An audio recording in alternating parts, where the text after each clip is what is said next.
Hey guys, Jason Gressman here with another episode of the Pipeline 701 Ministries.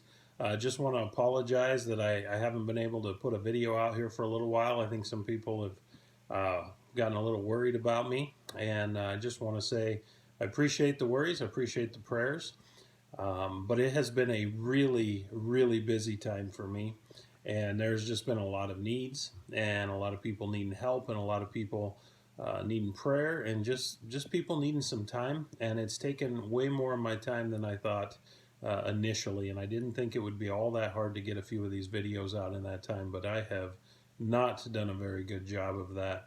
As a matter of fact, I went and spent a little time at the chiropractor today, and my wife and I both went, and when I go to Dickinson, and you got that 1 hour time change. And it doesn't matter whether you go in the morning, the afternoon, or the evening to run to Dickinson and come back to Watford City in that time change. You lose your whole morning, your whole afternoon, or your whole evening, no matter how you do it. And so coming home tonight, we had some family night. 2 years ago, we were in Chicago this week for a family vacation. And so we decided we were going to remember Chicago this week with the good food that we had there. So tonight we had Chicago dogs, and the kids were super excited about that. Tomorrow we're going to have heroes, and then we're going to do Italian sandwiches one day, and then we did fish and shrimp one day. And we just do that in remembrance of those good times, the family time we put together. And it really got me thinking about time. In our house, we have a lot of these. These are just simple hour glasses, minute glasses, and we have several of them around our household. And we keep them around as a reminder. We once went to a really great place called Sunrise Mountain Ranch, and if you ever have the opportunity to go, it's in Cimarron, Colorado. It is a great place for a family retreat or a marriage retreat.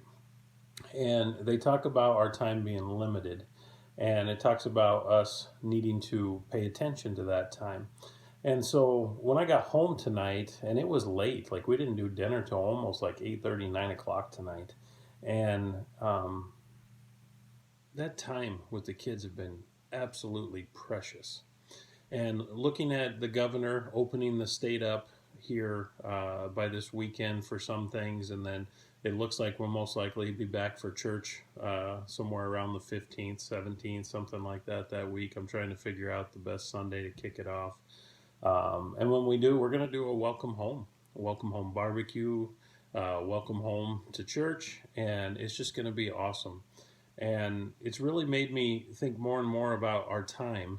And I really pray that whatever time is left before things open up, that you don't waste it, that you've learned to embrace this time that you have had and learn to really capitalize on the time you've had with your family, with your spouses, possibly even doing things for yourself that maybe you haven't done in a really long time. I have found that I have not been very good about having my own hobbies, and so I've found some of those hobbies again and some new ones, and I'm actually going to do some 701s on those, so you can look forward to those coming. But my prayer is that you realize that the time you have been given, every bit of that time is precious, and that we should use it intentionally. We should disciple intentionally. We should not waste our time, and we should be intentional with all aspects of it. And so in seeing those hourglasses and having the time we did tonight as a family, just resting in the fun with each other and the remembrance of some of the good times, man, that's precious, just absolutely precious time. That's a rich time in my life tonight, and I don't ever want to lose that. And so I found myself in Psalms chapter 90, verse 12, and it says, "Teach us to count our days, then our hearts will become wise." And that really sung with me quite a bit, because I do want to be wise, and I don't want to waste the time that God has given me. So don't waste the time that God has given you, and be extremely intentional of it, and be thankful for the time you have. Thanks for tuning in. See you down the pipeline.